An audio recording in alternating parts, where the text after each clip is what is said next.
Hello, everyone, and welcome to Beginnings, the show that asks, where do creative people come from? My name is Andy. I'm the host of the show and a writer and performer based in Los Angeles, California. How is everyone doing? I'm sitting here with my one cat, Squee. Well, my only cat, Squee, now, after Brembly passed away. But spent the afternoon picketing in the hot sun in front of Paramount Studios, pushing Mabel, our dog, in a stroller like a baby. I will probably wake up 10 times tonight because I've had to drink so much water to rehydrate. That's where I am. You know where else I am? In a good place, because today is a great episode. As almost always, this is John Grant. If you don't know who John is, I'm going to read you his bio right now. Originally from Buchanan, Michigan, musician John Grant moved to Germany in 1988 to study German, but eventually moved back to the States, where he formed the band The Czars, who released 7 albums in the 12 years they were together. After a 4-year hiatus, John began making music again under his own name, and the 5 albums he's recorded since have garnered both critical praise and commercial success. In 2013, John moved to Iceland, where he works as a translator, and just last week, Creepshow, John's collaboration with the synth group Wrangler, released their second album, Yawning Abyss, on Bella Union. Highly recommended. I've been a big fan of John's since The Czars, so this was an absolute delight to get to talk to him, and we get into it. You know, he was raised in a very fundamentalist Christian household. We talk about the numerous contradictions hidden, not so hidden, I guess, but hidden within fundamentalist or evangelical Christianity, and how that affected him as a child and teenager, and how his own contradictions have fed into his creative life, as well as a lot of linguistic stuff and studying languages that is quite fascinating. John's a super interesting dude, so I hope you enjoyed this episode. By the way, if this is your first episode of Beginnings, thank you for joining us. I've been doing this show for over 13 years now. I've done hundreds of episodes with musicians and writers and actors and comedians, thinkers, journalists. So, you know, if you like what you hear, why not check out the back catalog? If you like musicians, I've done interviews with everyone from Stephen Merritt to Carl Newman of the New Pornographers to, just last week, Xena Parkins, wonderful composer and harpist, worked a lot with Bjork. Check out those episodes. Subscribe if you feel like it. I would love that. The numbers apparently do something with Apple Podcasts. I don't know. It's an opaque algorithm, so who knows what the fuck is going on under the hood. But you can find me on social media. Twitter's a hellscape. We all agree. But you can find me there and on Instagram at Andy Beckerman. I have a philosophy Substack where I try to write about what the hell is going on in the world, philosophically, politically, hopefully in a friendly manner and with jokes. That's at theslowdystopia.substack.com. Though I don't know if it's slow so much anymore. Picking up speed. Going down a hill like a snowball. Coming up, I got a lot of really awesome episodes I've recorded. Rob Mazurek, wonderful jazz legend in Chicago. Jad Fair. Come on, Jad Fair. That was really cool. Matt Christman from Chapo Trap House. We talk a lot about what the fuck happened in the 70s that allowed so many psychopaths to come to power and really shape the world that most of us were raised in. So stay tuned for those, but for now, let's talk to John.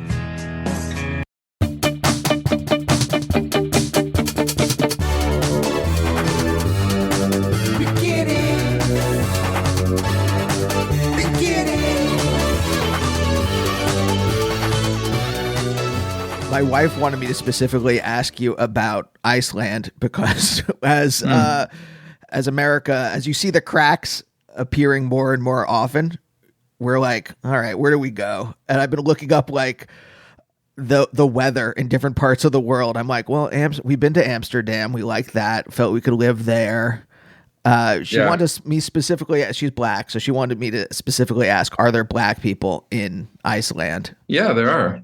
Yeah, there's a good number of black people here. So, okay. So it's not. It's nice. It's good to have. It's good to have. It's really important too, I think, for the culture. Is Iceland cracking up in the same way? I mean, not in the same way America is, but like, do you start seeing the cracks in the firmament in your everyday life? I don't think so. It's pretty. I mean, you see it in like, you see it literally in the fact that you're paying half of your income for taxes, and still all the sidewalks in town are all fucked up, and you have to wait months to get an appointment to see a doctor. So the system is totally fucked up here. But there's no Christian fascism, encroaching, and so as the United States inches closer and closer to all out Christian nationalist fascism. I mean, that's scary as fuck, because that has some real, Noam Chomsky says it's going to be a fascism without concentration camps. But I'm not certain about that at all, We have them already. That's where they put during the Trump administration. I mean, still during the Biden administration, but started during the Trump administration. Yeah. That's where they started putting migrants. Yeah. I mean, at least they don't have extermination camps, but I'm sure that can be put together very quickly, Oh, yeah. Once they start wanting to get rid of the diseased and the perverts and the, all the people that don't fit into the Old Testament scripture and everything. So, but you don't see anything like that here. I mean, there's a few nutballs here that are Trumpers. There's definitely that faction here, but simply because there's 350,000 people in this country. So I mean, the Nazis here, they're not vocal, and they're not. At least you never hear about them, but they exist. There's a small percentage. They have all that shit here too. I mean, it's everywhere, Yeah.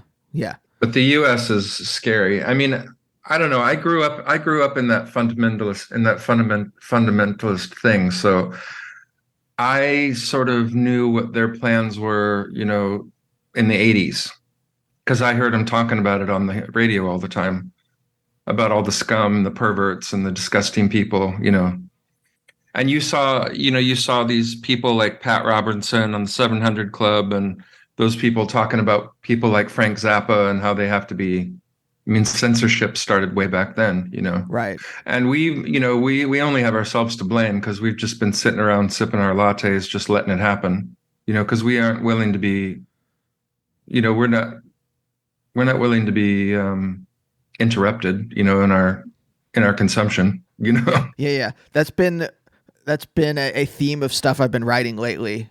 Is what is the liberal class willing to give up? And the answer is nothing until they're forced to. Yeah, it's true. And by the time you're forced to, I don't know if it's too late, but it's certainly too late to avoid bloodshed, Yeah. I mean, when you were hearing this stuff when you were growing up, I mean, was it this explicit? Like, here's like, I found that the right wing is often very blatant with what they're saying. They're not, they don't hide it very well. And was it this explicit when you were like, hey, this is what we want to do, and this is how we're going to do it? Like that, there's a memo from one of the Supreme Court justices in the 70s. Like, it's called the Powell memo. And he basically just lays out, he's writing it to the Chamber of Commerce, and he lays out, hey, here's what we have to do. We have to take over academia. We have to take over the press. And he just lays it out, and he just says it. This is what we have to do. We have to counter the left. And I'm wondering if it was like that blatant with what you were listening to, or what you heard when you were younger. Yeah. Basically, I mean, it wasn't that. Yeah, I mean, they definitely were talking about how we have to take over everything. We have to infiltrate all of these areas of government, and we have to have our own TV stations and our own, we have to create. And they really want the United States for themselves, and they really believe that it belongs to them. That's the thing that's just so terrifying. It's mental illness is what it is. It's severe mental illness, which is brought about by the human condition and misinterpreting scripture and making it fit your, like molding the scripture to your fears instead of using the scripture to get rid of your fears and just love other people. Right. You're just like, fuck that. We're gonna build our own heaven here, and God can fuck off, because he's not, we're not gonna stick to his time frame. We've got to do it for him before he decides to show up again, and it's just mind-boggling. It's just fucking mind-boggling. That's always been a thing. So I'm Jewish, and just seeing it from the outside, it's always been very confusing to me, because the things that I've been introduced to in the New Testament are all like, all the things that Jesus says are all fairly wonderful things that you would want. Yeah. And I mean, I have books to read. There's a book called Jesus and John Wayne, which kind of talks about the evangelical movement and how it changes. And so I have like the resources to figure it out, but it's still, no matter how much information I have, it still baffles me how you go from this how this message of love gets warped in such a way. I mean, it's people succumbing to their own, it's people not receiving the psychological help they need to deal with their own shit. It's people, molding the scriptures to their own neuroses instead of allowing themselves to be transformed by the message that they say that they believe in.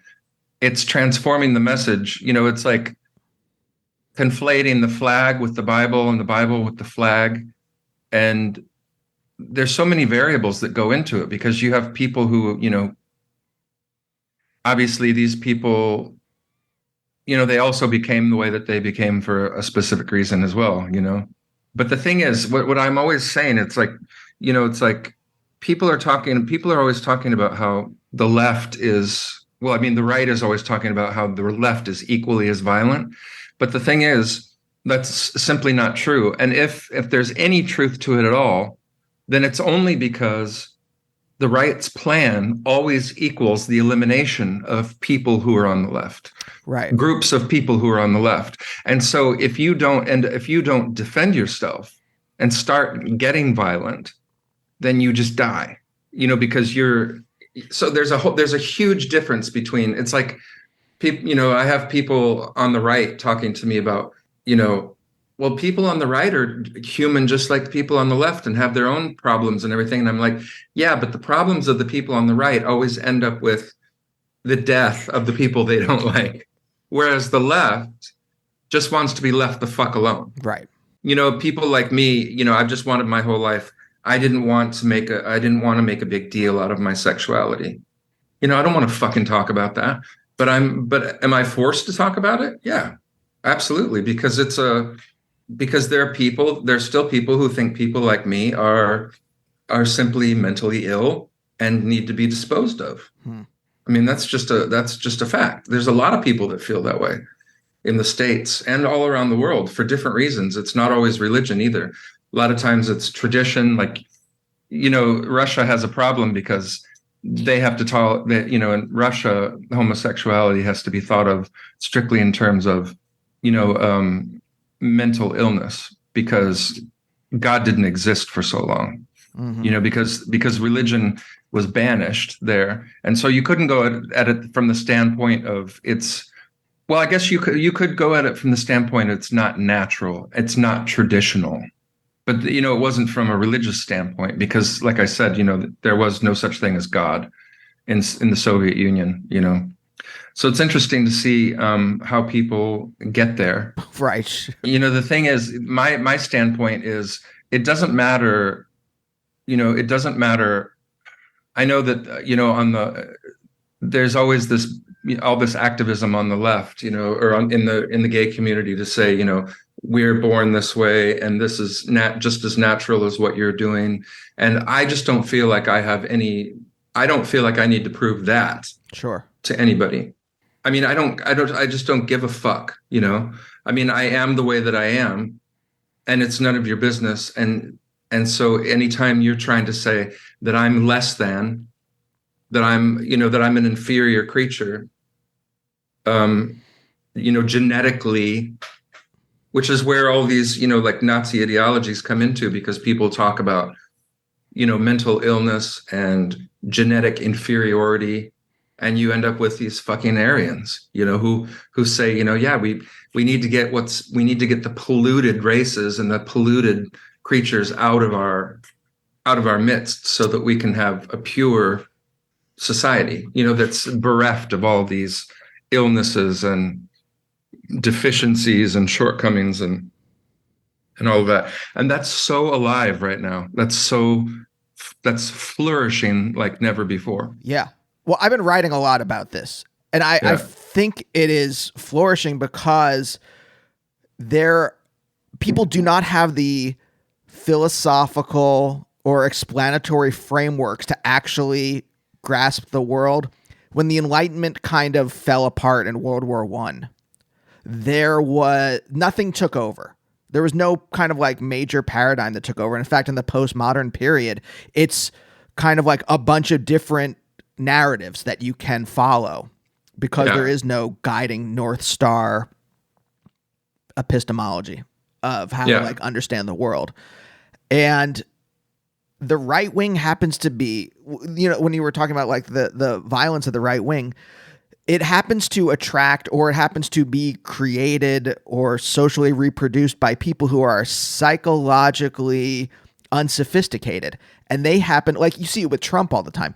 These people, but they project, because they're psychologically unsophisticated, they project their own shit onto everyone else. Yeah, I mean, that's another great way that you can always find out what the right is doing, because whatever they're accusing you of is what they themselves are trying to do, Exactly. And it's funny, when you start saying that, then they start saying exactly that about you. Yeah. I mean, it's just mind-boggling, and the thing is, you can't say, I mean, I see a lot of brokenness on the left too. So 100%.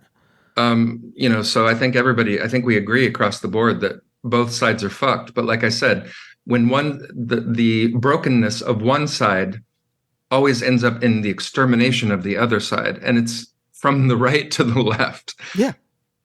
Whereas the left is just like, quit forcing your shit down my throat and telling me what I should be and what I have to do, and that's all there is to it. The left stuff comes from a deeper, I think, trauma of the right spending the 20th century murdering the left, convincing them to deny who they are in some cases, depending on different identities, and I think that's whatever the right's trauma is based in fear, and then they project that onto everyone else, thinking that they're going to come get them, and so that they murder them and push them to the margins first.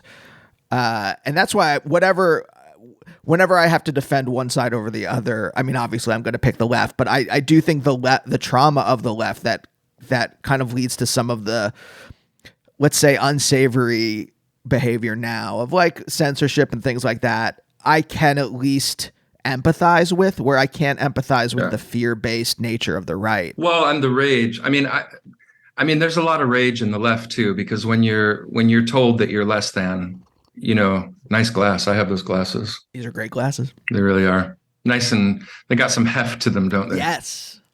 Yeah. Yeah. What's really, God, I threw myself off there. Where were we just then? The rage of the left. Yeah. I mean, there's a lot of rage on the left too. Like, I have a lot of anger and rage inside of me for being judged by people who spent, their entire lives preaching about, the love of Christ. But, I have to change. Otherwise, that will lead to my death, my spiritual death, and I won't have a happy life. And I'm psychologically and physically inferior to others, because, I mean, that's why you see this body culture and this, this obsession with perfection in the gay communities, because you have to present this image of being beyond reproach. But the thing is, it's just like with old money. Like, you can never get into the old money club, even if you get a bunch of new money. You'll never be accepted into that club. Right. because you're not of that, you're not from that breeding. So you can get as much money as you want, but you're never going to be accepted to the club. And it's the same thing with these people. We try and look, we have tried to be masculine and tried to, I'm talking about certain sections. Like, obviously I'm not talking about everybody, but there's, a huge faction of the gay scene, of the gay community, that, masculinity is everything, and we also talk down and to men who like to receive, anal sex, because that's not masculine. You know what I'm saying? Because that's womanly to be on the, and I hear about this all the time, and it's just obvious that you internalize what is done to you. Right. And you spew that out onto everybody around you. And I have to say also, that's where maybe one can maybe have a little bit of compassion when it comes to the right, because that's what they're doing too. Because, a lot of those guys were bashed when they were young by their fathers for not acting masculine enough. And, the father's like, you're not going to turn into a little faggot on me here, are you? Because I'll beat that right the fuck out of you. I mean, there's a lot of that on the right. Yeah. And those guys don't want to be associated with, anything having to do with anything that's not truly masculine, because that calls their entire sexuality into question, if they even approve of such a thing. Yeah. I mean, you're right. It's tough for me to access that empathy when it comes to hateful people, but it's true. It is also what needs to happen in some way, but it's so difficult to access that empathy. Oh yeah. I mean, I have huge difficulties with it. I would say, 98% of the time I find, but I sometimes feel like I'm going to have to figure out some way to be compassionate, because I don't see. But the thing is, when you're compassionate to people who are that ideologically aggressive, compassion just equals your death. Right. It just equals Stockholm syndrome. And because you can never do anything because you're just a pervert who's going to hell and who is polluting their society and their children, And so it doesn't matter if even if you're able to cobble together some empathy and some compassion for the abuse that those people have endured, which has led them to where they are. And, I believe that's true. It's still, at the end, that can very just quickly lead to your death, because they're not going to stop until they've, until you're dead or gone. Yeah. I mean, earlier when you were saying that, like, you just kind of wanted to be left alone and just wanted to be yourself, and you didn't want to have to necessarily talk about being gay. I was thinking, I'm like, oh, you were in your 20s during the ACT UP era. And I was wondering, did you get radicalized at some point through that? Or was there any kind of like... No, to be quite honest, I'm somebody who's always been split down the middle. I'm constantly warring inside myself, because I was so indoctrinated when I was young that there's this, I struggle with this, I struggle with this self-hatred. So I go back and forth. Like I've had so much therapy and help over the years that I can look at that self-loathing and recognize it and sort of ignore it. But there's still this war going on inside me, because I see the brokenness inside the gay community as a result of having internalized the hatred that was leveled at us for most of our lives. And so I'm from a different period, and I loved my parents. I loved those people. I believed what they were telling me. I believed what I was being told at church. And it was this horrifying thing of realizing that I was becoming this thing that I was told was pretty much the worst thing that you could become. In fact, I was just watching this pastor talk about, how any modern acceptance of homosexuality is just total bullshit, because it's 100% wrong. It is much worse than all other sin. It's in a category all by itself. It's the only sin that caused God to obliterate and completely destroy cities in the Bible. You know what I'm saying? And therefore, one must never be lulled into any sort of acceptance of this great horror that has beset our nation, And so I have a lot of shame surrounding the fact that I still have to struggle with things the way that I do, the inside of myself, but I'm just doing the best that I can, I mean, I just try and give myself a break, and I realize I know where it comes from. It's a little bit shocking that, I don't know, I think a lot of people deal with this and they just, they don't talk about it because it's because you're going to get taken down from the gay community too. Just like, oh, fuck off. What the fuck are you, let go of that, why is that still bothering you, Yeah. Yeah. But I mean, I it came from so many places in so many different countries, because I moved around in the world, and I saw that this was coming at me.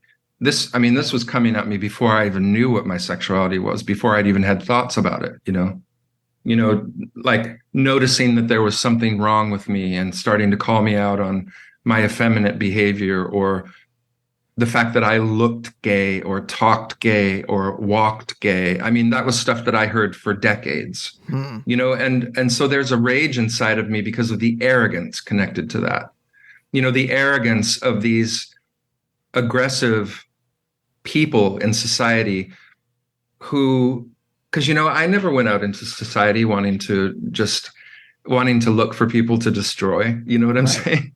Right. My first reaction has always been to smile at people. That's what I grew up. I thought, I was being taught about love, but I was also getting mixed messages about everything because inside my family, my father worked for Lockheed Martin. And so I always had these questions about war. Like, wasn't it sort of weird to like be preaching like this love and about meekness? And the thing is that most Christians never believed that the meek would inherit anything at all, let alone the earth. Do you know what I'm saying? I do. It's always puzzling to me because I'm like, this is the very core of your religion. I mean, Gandhi is a pussy, right? I mean, that's I how, say that all the time. Right? No, but I mean, that definitely has to be the position of the Christian right. Right. Because that goes against everything that they believe in. You force people around to your way of thinking. There's no such thing as free will. I mean, and I think growing up in that dichotomy of people pledging their allegiance equally to the Bible and to the flag, I think it caused a real like cognitive fucking dissonance inside of me, because it was like, okay, we're about love and it's turn the other cheek and, go out and give everything that you have to the poor, minister to the sick, be with those people, love those people, be with the people that society doesn't want, embrace them, love them. And at the same time, you're getting the message of war is necessary. Don't ever let anybody fuck with you. I'm a man, I'm a real man, and you can't fuck with me, and I'll obliterate you if you try. So, I think growing up with that, and then all the stuff that was coming at me from, society, from the church, from secular society as well, saying you're just weak and genetically inferior. You're not a man. And then from the church, it's, we love you, but you're going to hell if you don't change. And you're going to lose your family, and you're going to lose all of us too, because we can't support any decision. We can't support you if you choose to embrace this in yourself. So basically, I think I just totally became an alcoholic, and that was the only way that I could have sex with the men. That was the only way that I could open up at all. Because becoming that meant that I was the most evil, inferior thing on the planet, who was destroying society. Of course. How else? I mean, I'm not that there aren't other ways, but like when you have such a gigantic, I couldn't even think of the word, massive contradiction sitting at the heart of yourself, capital Y, yourself. Yeah. How else do you, or capital S really, right? How else do you, there have to be ways of dealing with that. I mean, like, obviously, like you said, therapy, but like, there are only a handful of ways to like live with such a contradiction within you. I mean, it tears you apart. Yeah. It really does. And it's funny because, I even feel ashamed sitting here telling you this because, I'm supposed to just be like, I've completely embraced myself and pride this and pride that and fuck yeah. But I just feel like I'm in the middle of a desert, because I don't, you know, I don't feel like I fit in anywhere. Yep. And this isn't supposed to be a sob story, and it's not. I'm just observing the way that I actually feel. Right. You know what I'm saying? Right. But I have found incredible friends. I just want good people in my life. I don't care. And I do need good gay friends, where the least interesting thing about ourselves is that we're gay. Mm-hmm. I do need that, and I have that. So I'm really grateful for that. But I want people of all types in my life. I want just good people in my life. Mm-hmm. But I have to say, this group of friends that I have in London, they keep me really sane because we don't talk about gay stuff. Stuff pertaining to. Sure we do. Yeah, there's political stuff that we talk about, but just being together. That's the least interesting thing about us. It's nice, but there's also an understanding and a total acceptance, there, which is really incredible. So I guess what I'm trying to say to you is that I'm finding incredible people out there, and my message to people who feel, this war going on inside them, or, people who feel like they don't belong anywhere. But I'm sorry if this sounds cliche, but your people are out there and you should really not give up and continue. You should continue to search for that because your people are out there. They're people who will simply connect with who you are, and you will feel that, and you will feel this total acceptance that that has nothing to do with what you are, So, I guess there is a really huge positive message in there if you just keep showing up, Yeah. I'm very curious about the contradictions that sit in people because I found that in my own life, these contradictions the more that I work them out, the better I get at making the stuff that I make. And I'm kind of curious if that's resonates with you at all. Well, absolutely, because this process, it's like a crucible, right? Like if I hope I'm not mixing up my metaphors, but what takes place in a crucible, like all of the elements that are unnecessary, all of the unpure elements are burned out of this thing. And so, if you continue on in this process and are constantly looking for, it's like for me in my 50s, it's like, what am I missing? What is it that I'm refusing to let go of? What is this thing that I haven't been able to access within myself? Because I'm not looking to the outside world anymore to change, of course. I realize that, this is going to come from within me, Mm-hmm. this ability to self-love. I have to say also, and when it comes to self-love, I'm so disgusted by the warped type of self-love that I see out there in the world right now, like total self-absorption and total self-obsession. Right. And total, that it's like one of my favorite jokes is like, yeah, I definitely need to love myself more, but I also feel like there are a shitload of people out in the world that need to love themselves quite a bit less. Mm-mm. But it's really true too. But I just want, I would really like to just reach that place where I'm totally at peace with myself and totally comfortable in my own skin. And, bringing that back around to the actual question that you're asking, the process in writing songs is, it's this process of like, there's all these variables affecting you from the outside, like, how you want your music to be perceived. Like you as a writer, for example, I'm sure you'd like to be perceived or known or be actually known because it's true as a Pulitzer Prize winning author or, winner of the, are you a Pulitzer Prize winning author? I'm not.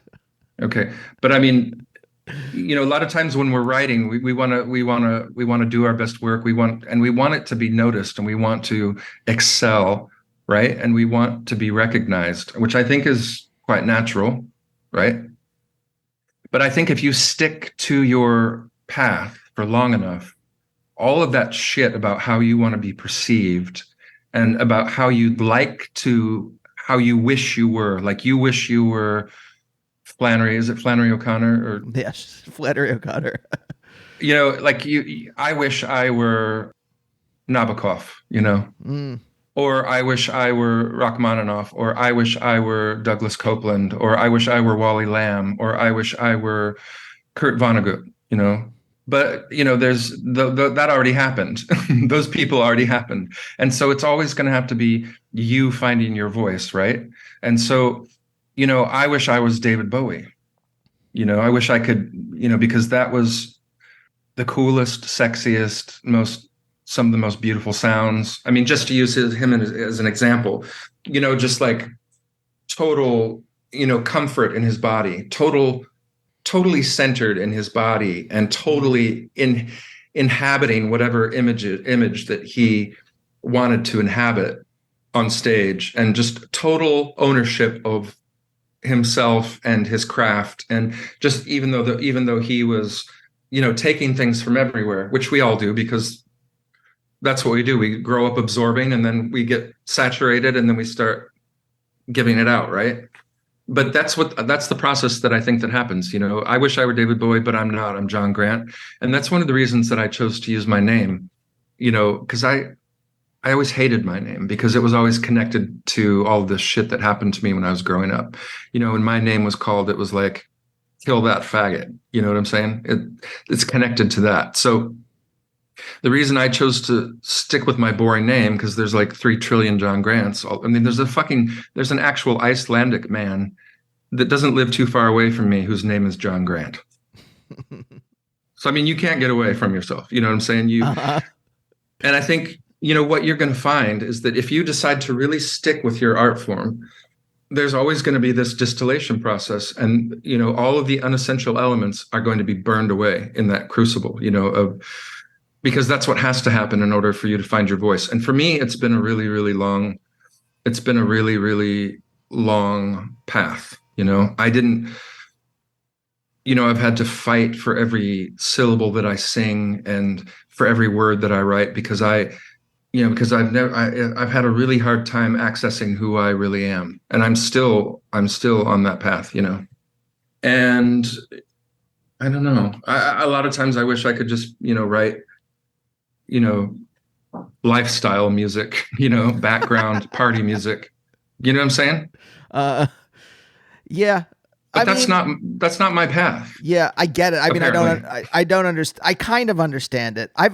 Since I was a kid, I mean, I've gotten rid of this at this point. I've figured it out. But I was obsessed at some point with being iconoclastic, with being different, almost for the sake of difference itself.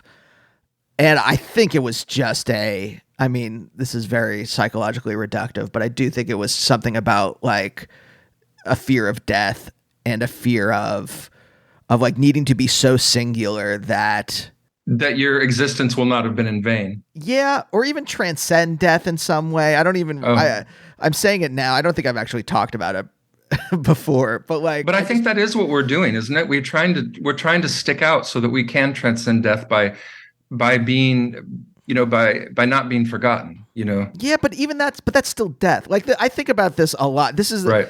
In the last couple years, since the start of the pandemic, I think about someone like Einstein, who legitimately changed the way we think about ourselves and the way we think about reality, and just utterly changed our conception of how the world works. And some people remember him, and I can tell you, I can explain some stuff. I've had some scientific training, and I can understand, and I can explain relativity and special relativity, or general relativity and special relativity. But if you ask most people, they would be like, "Oh, he's that guy in the black and white poster in my college dorm room where he's sticking his tongue out," or whatever. And he's still dead. For Einstein, it doesn't We can remember Right. him. So that's why, like, that kind of stuff started helping me figure out that, like, I'm like, I don't know if that matters. I don't know if any, like, being iconoclastic for the sake of iconoclasm matters. Absolutely. Absolutely. I totally agree. You just have to, I mean, we really just have to figure out how to be ourselves, and do our thing. And, figure out, is this really what I want to be doing? And if I do have a love for this, then you got to realize that it's going to transform. This thing that you do is going to be transformed by the process of you continuing to do that, because the love can't stay the same, because there's a lot of work involved and there's a lot of failure involved. And a lot of times, for example, a lot of times if I don't have a good show on stage in a particular shirt, then I won't wear that shirt anymore because it reminds me of, what happened, I get it. And we don't get to distance ourselves. We have to, because failure is part of it, bad days, failure, not being able to come up with anything. I mean, I really don't believe in writer's block, actually. Yeah, me too. There are days where I can't write, but I don't, it's funny because I don't want to say that I feel like you have to choose to put yourself in this. And I saw this wonderful talk by John Cleese about creativity that my ex showed to me. And it was it really helped me because I was going through a time where I was feeling so much pressure to do something as good as what had received Album of the Year in Mojo. Just that thing that so many people deal with, the sophomore slump or this was my third record. So yeah, that would have been the sophomore slump if you start with freshman. But I was paralyzed by that pressure, Mm-hmm. and that really helped me get through it. That you can, this thing that we do as a job, you sort of have to choose to put yourself in that creative space every day, Yeah. Now there are days when I'm not willing to do that, Yes. where I'm just like, I'm going to have my space right now because I don't want to think about that. I need to reboot, I need to, get some energy back and, whatever it is. But so, yeah, I mean, sorry about this extremely long answer to the question that you asked, but wasn't it about how the work transforms as you continue to do it? Yeah. I think that's interesting too, what you said about writer's block, because I don't believe in it, because I know that you can always write and it's almost always your first draft is going to be bad anyway. And it's just to me, it's the writer's block, if anything, is the emotional energy of the shame and embarrassment of producing something that you yourself find to be aesthetically inferior. Exactly. Right. Absolutely. Yeah. It comes back to what you were just saying about death, about that whole thing of about being iconoclastic. It's like, well, if I'm not going to shit out, if I can't sit down and shit out a Nick Cave masterpiece every time I sit down, well, then I'm not a songwriter, and that's ludicrous, right? Right. When I know the process, and I literally go through it every time I write a script, in which the first draft, I mean, at this point, I've been doing this for so long that the first draft is at least competent. It's not like garbage, but it is not good, I wouldn't say. And the jokes are just kind of like pedestrian until I sit and think through the stuff on like the emotional, like every time I write a new draft, I'm tucking in the emotions a little more. And so it's not so blatant. And then by draft 3, I think is where it starts to get good. Yeah. Because then the characters are not just like saying blatantly, overtly these things. And it's there in the subtext and the way they act and that kind of stuff. Yeah. But yeah, I'm kind of curious, the seeds of these contradictions that are in you.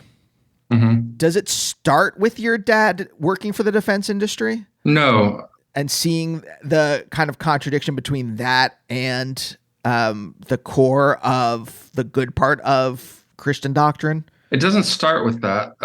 Could you repeat that a little bit? Because I got stuck on that part. Sure. I'm just curious about does it start with understanding or starting to understand your identity and seeing that the contradiction between your identity and the malignant parts of Christian culture? Or I was also thinking about like, obviously like the war industry is at such odds with the good parts of Christian doctrine, Right. that that to me, if I saw that as a young person, as a kid, I wonder if that's where it would start for me. But that's why I thought maybe that's where it started for you. But I mean, for me, it was, that thing of being picked on at school, probably. I mean, there were several things happening at the same time. I remember somebody in my family coming up to me and saying, why are all of your friends so much better looking than you? It was a weird thing, and it happened like in front of their friends. And this is an adult? No, it was another child. Okay. Well, it's even still weird. But it seemed like a really advanced thought for a child to have at the time. Right. But, it was sort of like, I remember it was being communicated to me that I wasn't the right type of male. I was effeminate, and there was something wrong with me, because of the things that people were saying to me, like, what's wrong with you, faggot? Like that sort of thing. And, my brothers, finding me useless, like, there's nothing we can do with you because you can't be taught sports because you're just not getting it right. And it was an immediate, just like, ugh. You're a overly sensitive, creative type, I guess. So, you're fucking useless, that sort of thing. Mm-hmm. Plus, you're not as masculine and as good looking as other males. That was imparted to me explicitly, many, many, many times. I remember seeking out. I would seek out these kids who were really good at sports and really good looking, because that gave me protection back in the day. So there was a lot of that going on, like, and people telling me what I was before I could even have formed thoughts about, masculinity or sexuality, or so that was a big part of it. And then also, when I remember, because I was in church all the time, as a child. So I was hearing all these sermons about, how Christian is supposed to act. And then I remember, my dad and my brothers telling me about how to fuck somebody up, who fucks with you, And I just remember having thoughts at the time, like, oh, so all this stuff that we're hearing, like on Sundays, that stuff doesn't really matter in everyday life. It's not for actual living then, Huh. And of course there was the message about homosexuality being the worst thing that could possibly happen to you. For people who are so queer phobic, they seem overly invested in appearance in male aesthetics. Yeah, I mean, sure, we could talk like 6 hours on that, right? I mean, to tell you the truth, I don't know why I wasn't able to I don't know why I internalized all this to such. I mean, we're all individuals, right? And I do believe that I was quite a bit of an empath and quite sensitive. I think I was hypersensitive, and I want to be careful about how I present that, because I don't want to talk about that in negative terms anymore. Because I think through my alcoholism and drug use, that was meant to be the death of this sensitivity that was making me not be able to be the right type of man. That was supposed to bring about the death of that thing, and that was what that would also bring about the death of would be my career. As a musician or as a writer, as a songwriter, because it's essential to who I am. But, for me, it's this tightrope walk between, allowing yourself to be that vulnerable and to be that sensitive. And there are a lot of great things that come about as a result of that, ways that you can see the world and ways that you can see, like you get a 3D experience of variables in the world, to where you can see things from so many different angles. And it's exhausting and painful at times, but it's also can lead to some really compelling thought processes and art,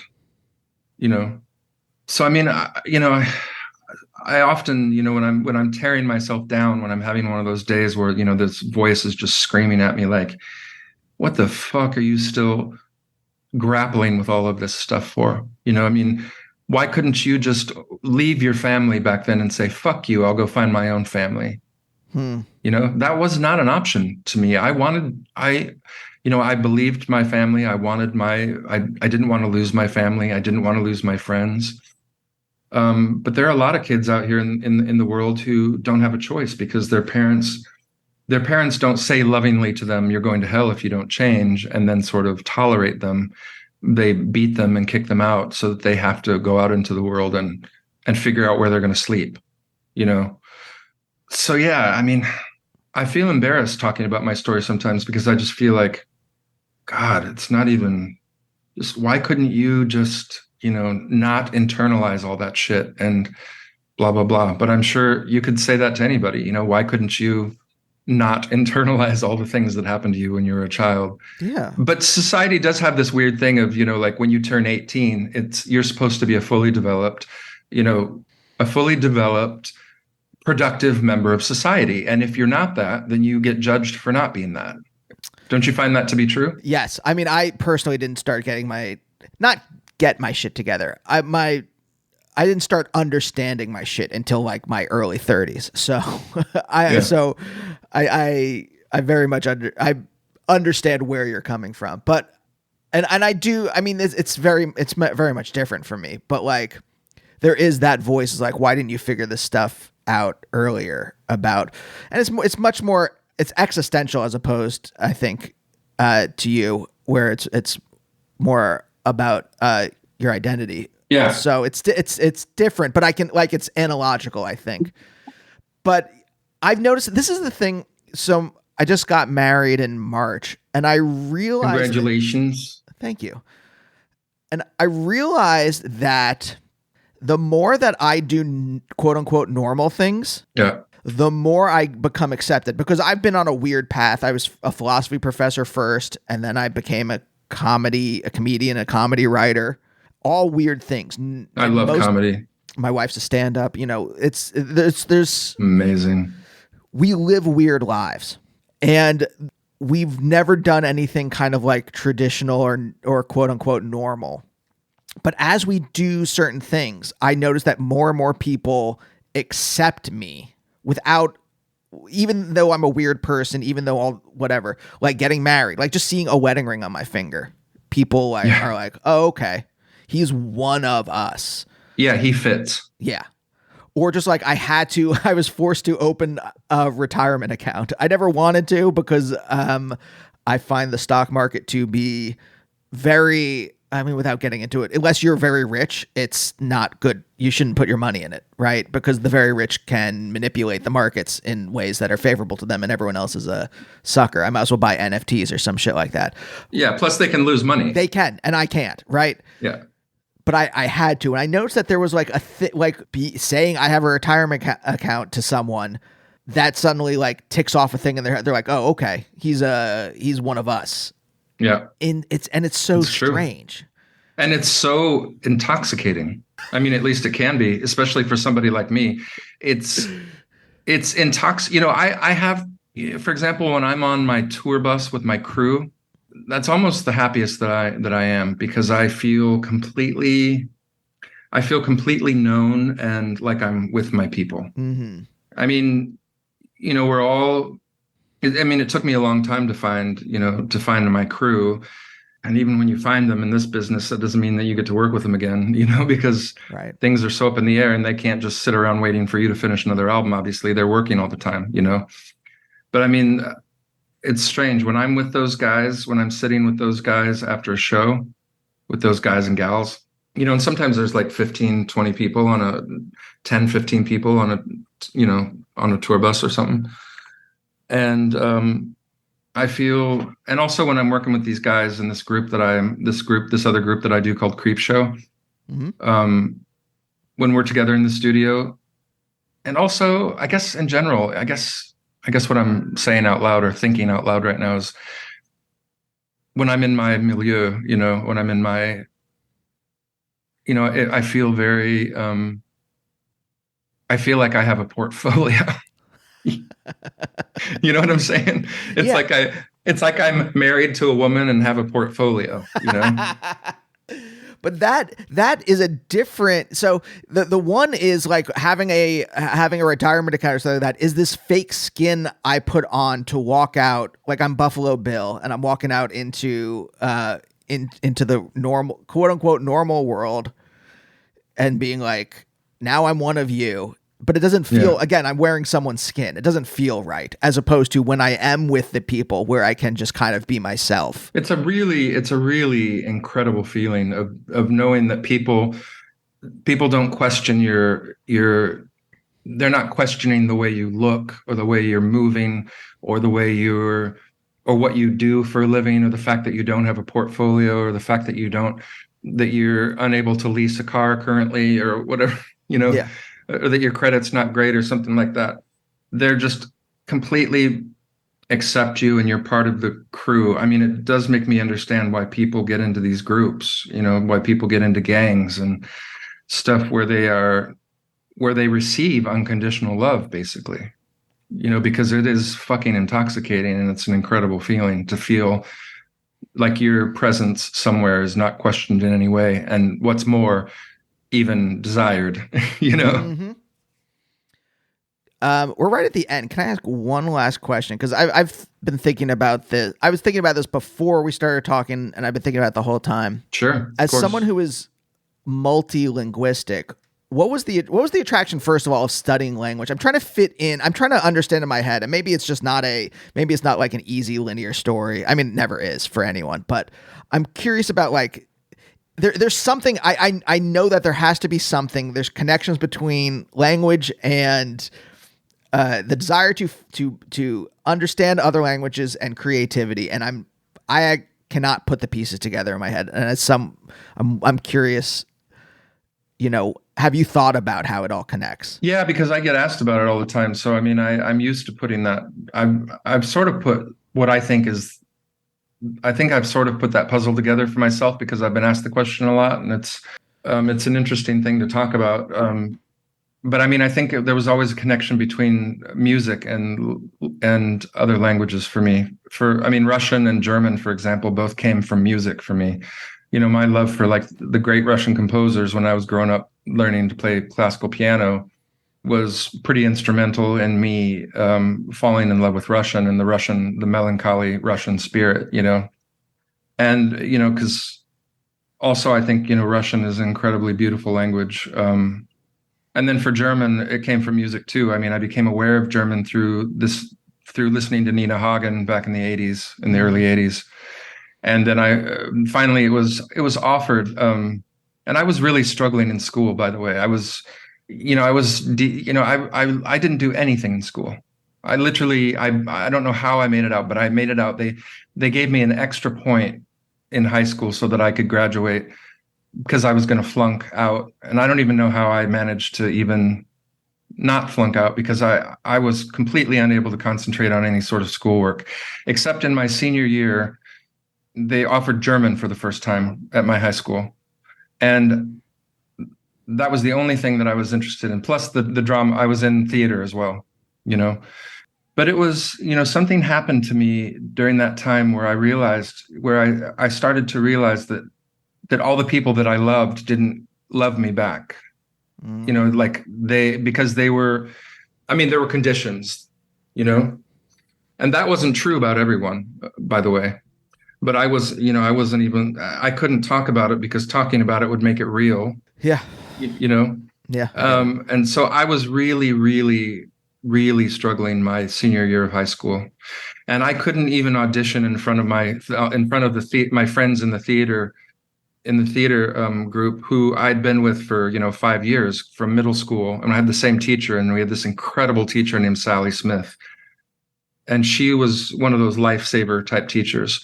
She knew that something horrible was going on with me, and she knew what it was. And it's funny, that always made me angry, because people are like, I know what's going on with you. I know what you are, because of the way you talk and the way you walk and the way you act. I know that you are this thing. Well, that even back then, that filled me with rage, because I didn't want that. And I didn't, and I felt like it was incredibly arrogant that people could tell you who you were before you had even decided for yourself what you were. Anyway, I couldn't talk to the theater teacher about it. But what I did was I joined the German class, and this teacher just sort of took me under her wing because I had this natural aptitude. I had this natural ability for language, it turned out. So, aside from being interested in languages because of music, it turned out that I had an incredible ear for it, so that I could produce the sounds, and that I had, a knack for grammar. But I just completely threw myself into German, and that really saved me back then. So that's how I got into languages. And then, I decided that I wanted to go live in Germany, and I wanted to study Russian at the German university and become an interpreter. And then that becomes an even longer story because, then we get into I was unable to escape any of the stuff that I was running away from. I mean, it was great that I went to Germany because I got to know that culture, and I, excelled at German, and it was great. It was an incredible thing for me to do. And it opened up the whole world for me, And I started my Russian studies there as well at the University of Heidelberg. And oh, wow. Heidelberg was a magical.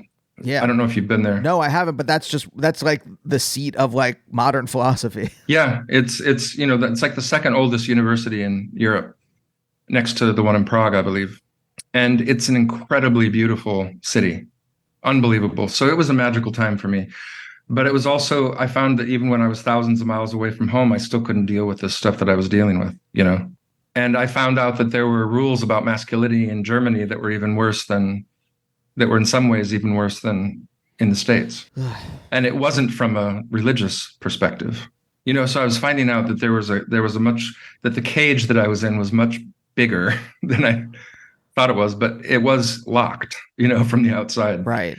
But it was fascinating. I still haven't really written or talked about, gone into depth about what happened in Germany, but my inability to deal with this finally ended in me not being able to be in public anymore, like sit in class or stand in a line at a grocery store or leave my room or anything, so that I had to quit my studies in Germany and go back to the States because I couldn't function anymore. And so I went back to the States and immediately set to, just getting drunk all the time. Uh-huh. Because basically this, when you're unable to access the self, then you just implode and break down, and that's what happened for me there. So, but yeah, that's how I got into languages. I mean, it saved my life, in many ways. There's also the added bonus of, when people know that you can speak a few languages fluently, you get a certain type of respect, because people really respect that thing. So that gave me a little bit of social clout, that I could fall back on. But I also deeply, deeply loved it. I mean, I've spent the whole day today, looking up Icelandic words and reading, and it's just a lifestyle that I got into back then when I was learning German, 30 some years ago. And it's really comforting to me. So yeah. But when it comes to writing songs and language, it's different when you're working in your own language, because you sort of expect that the language. But the thing is, you really have to work at it. You have to work it. You have to, and I'm sure this as a vocabulary, as a comedy writer, but in the comedy profession, and comedy is one of my big things too. I mean, I would like to be a comedy writer. I would like to, I wish that's one of the things that I would have been interested in, because comedy is huge for me. And it's huge for me in my music. And as a comedy writer, that word choice and vocabulary is huge. You got to be reading all the time. You got to be you got to be interested in all words, because all words are useful when it comes to comedy. All words are useful when it comes to expressing your specific personality, because you're taking words from all sorts of different registers, high registers and low registers, and slang and colloquialisms and metaphors. Nothing is not useful when it comes to comedy or when it comes to writing a song. You should, and I am fascinated by, everything. So that's another thing that languages gave me. It gave me this knowledge that, this curiosity of wanting to know everything. Yeah. Because everything can be used to really fine tune your expression of who you are, you know? Yeah. It seems like there was I don't know how to put this exactly. There was like a tactile joy that you found in German.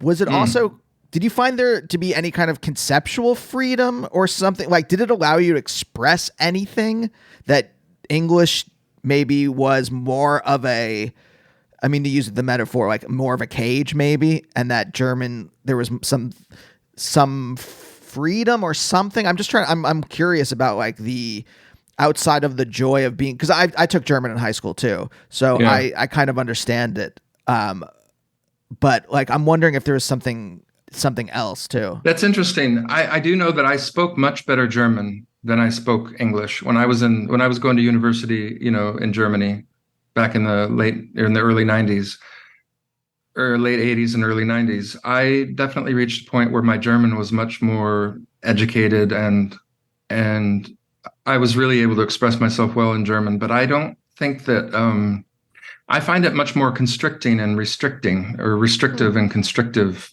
German, because of the grammar, because of the rules, Sure. because of, you know, English is sort of special. I don't know. You can build any word in German. Yeah. You know, and you can do that in Icelandic too if you follow the rules. I mean, that's one of the reasons that I'm always such a big stickler for grammar, is because that allows you to play with a language in a way that you can't do it if you don't understand the rules.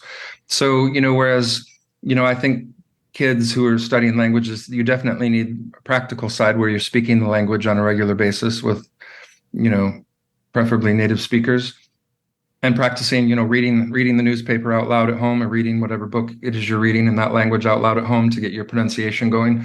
But you also really need to do a deep dive into the grammar and master the grammar, because it's not that bad. It's quite easy, actually. You just sort of have to give up on instead of saying, you know, subject, like we say in English, the subject of a sentence, in German, and you refer to it as the nominative case, right? And that simply means the subject of a sentence. Or you get used to saying, instead of direct object, you say accusative in German. And we get confused and bogged down with those things, because it's just like, what the fuck is that? We don't have that in our language. But we do have that. We have most of these phenomena in our language, but we just call them by different names. So you need to learn the terms and, you know, master that. But English, I don't think there's any other language that says, I mean, I do understand how difficult English is to learn for people who speak it as a foreign language, because of that lack of structure, you know, that we have. And the verb forms are really difficult to master. Yeah. But I don't feel particularly like, I mean, I felt like I was able to speak German beautifully and well. And, you know, there's types of humor. So, I mean, there's all sorts of phrases and things that you can say in other languages that don't make sense. So it does open your mind, and it does make it possible for you. Basically, I think the gift of the foreign language is to make you understand the potential for your own language. Yes.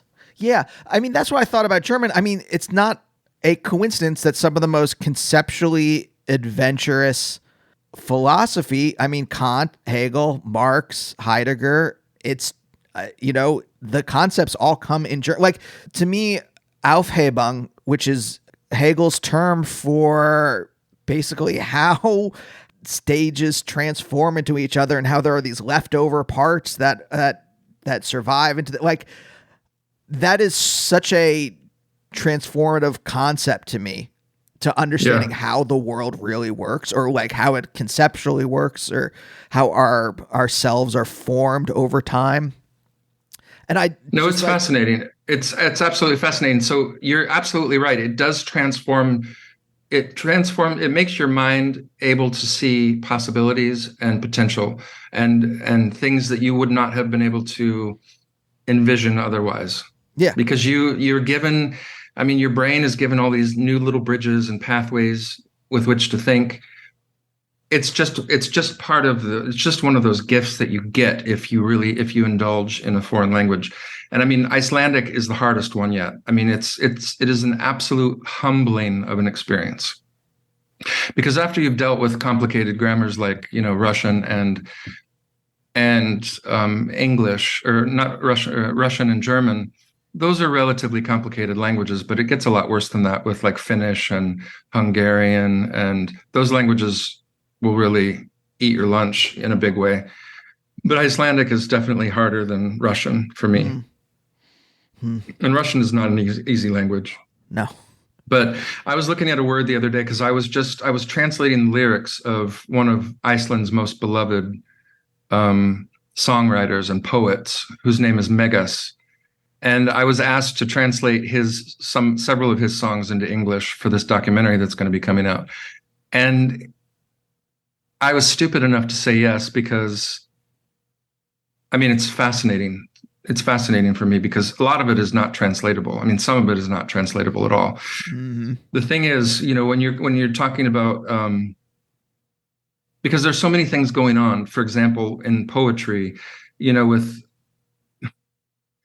not talking about iambic pentameter here, but we're talking about rhetorical figures, assonance, alliteration, all these different rhetorical figures that people who are this masterful at language use as their tools when they're creating lyrics. And this guy is one of those. He's known for being a master and for contributing to the Icelandic language. And, you know, phrases are coined because of this guy's language, you know.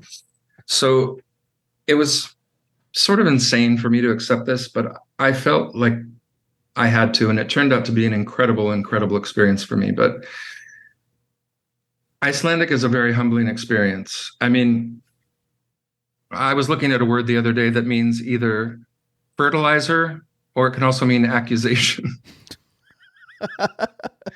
And I mean, it's just unbelievable. And, you know, you can probably even figure, and probably when I figure out what the root of the word is and where it comes from, you'll understand that those two things totally, you know, that they make perfect sense.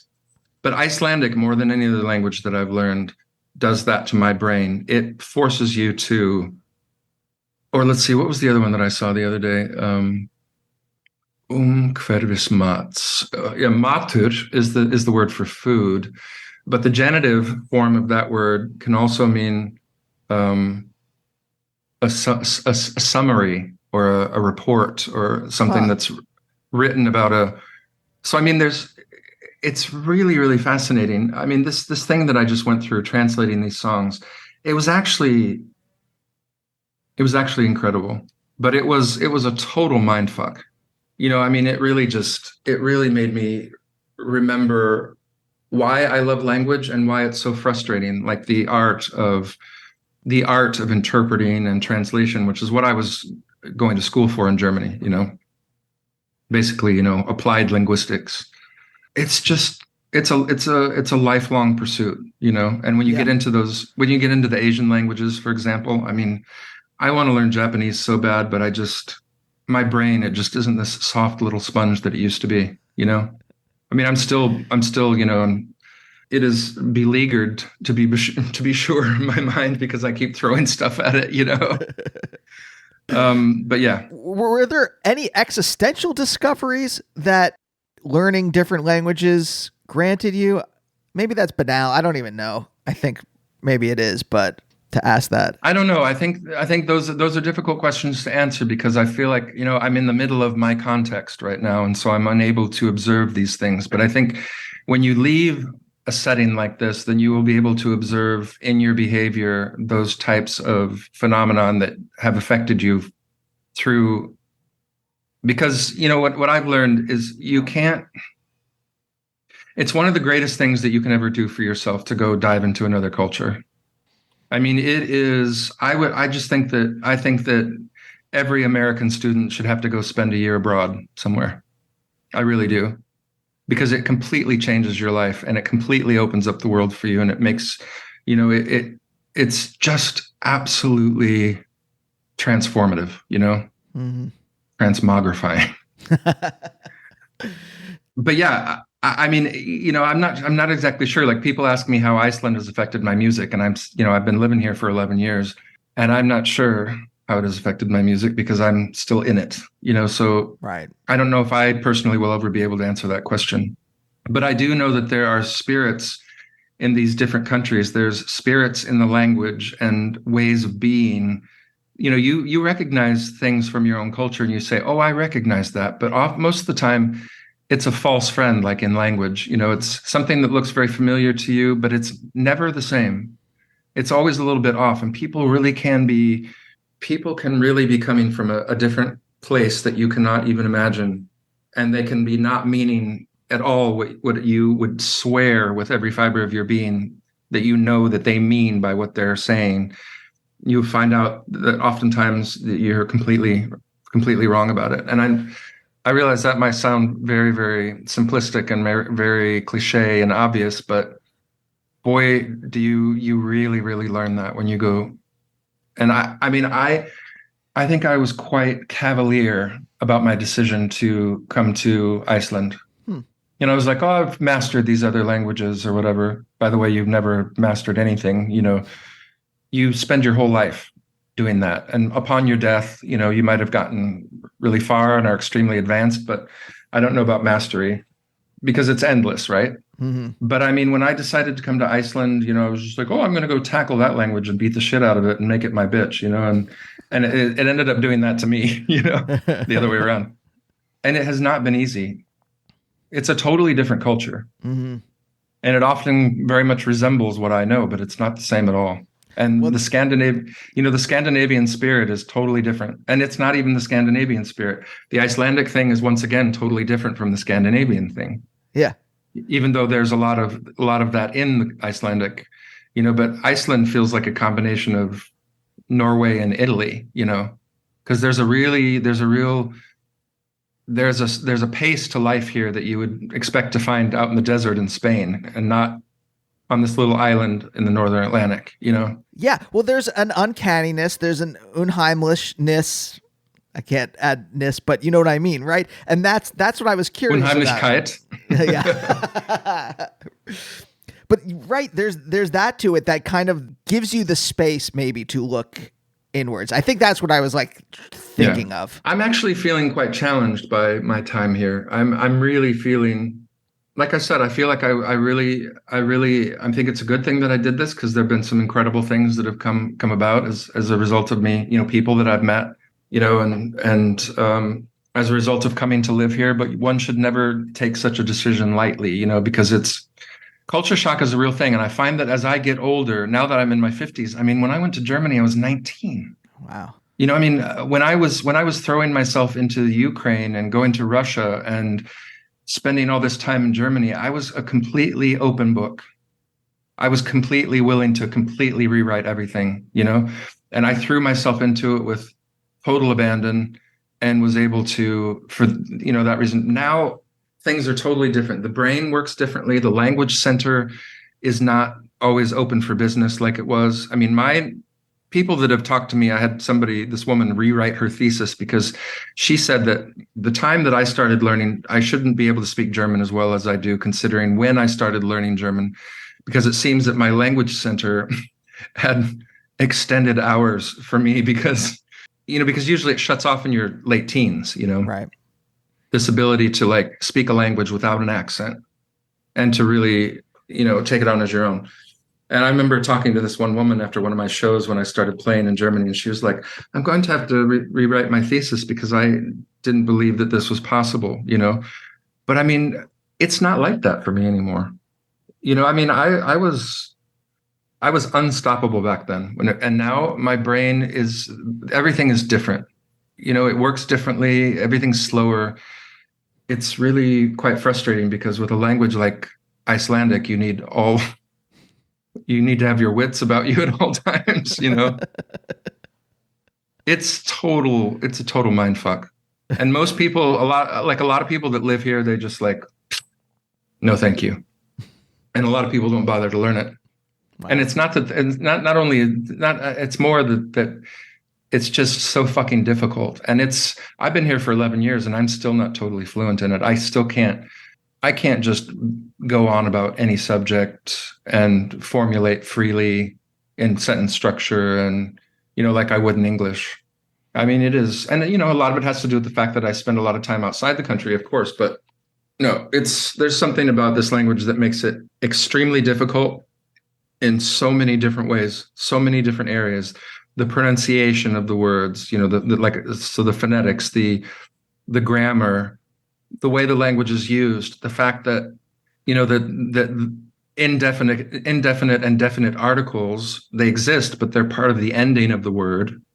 So, a and the are included in one of these endings of the word. So you have 16 forms for every noun. In the nominative, accusative, genitive, and dative, you have 4 cases, and then you have the words with or without an article, with or without a definite article, and with or without an indefinite article.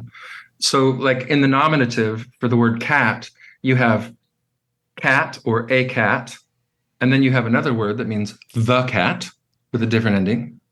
And then you have in the plural, cats and the cats. So you have all 4 of those, and then you have them through all 4 cases. So you end up with 16 forms for every noun.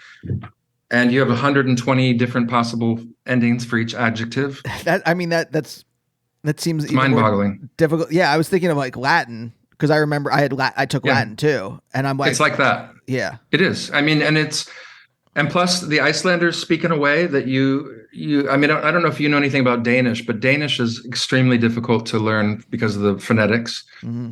And when people speak Danish, it all just, although I've never experienced anything like Icelandic, in French, they have that liaison where words are connected, so they become, but in Icelandic, every sentence sounds like one word. People mumble, and I've never, ever, ever in my life, not with Russian, not with German, not with Spanish even. You know how fast Spanish speakers are. Mm-hmm. When they take off, Puerto Ricans especially. It's very difficult to understand that when a Puerto Rican is letting loose, Actually, it's that way in all Spanish-speaking countries, but Icelandic is the hardest one. I still can't understand half of what people are saying sometimes. And I've never experienced that in a language. And my vocabulary in Icelandic is gigantic, because I write everything down. I study it every day, and I've been here for 11 years, and it's still elusive, So like I said, it's been the humbling of a lifetime, but it's an incredible experience for me, because that thing that you were talking about is happening to me now still, the stretching of the mind, which is really great. So anybody who's listening out there, I hope you're excited about language. I hope you get excited about language, because no matter what you're in, right? It's the most incredible tool. John, thanks for talking with me today. It's been a pleasure. I really have enjoyed talking to you, as you can tell. I hope I haven't babbled too much for you. No, I've loved every minute of it. Cool. Well, I have too. So I thank you for having me and for taking the time. Yeah, of course. Of course. And we'll see you next time. Bye. Bye, oh, bye, oh, bye, oh, bye, oh, bye, oh, bye, oh, bye.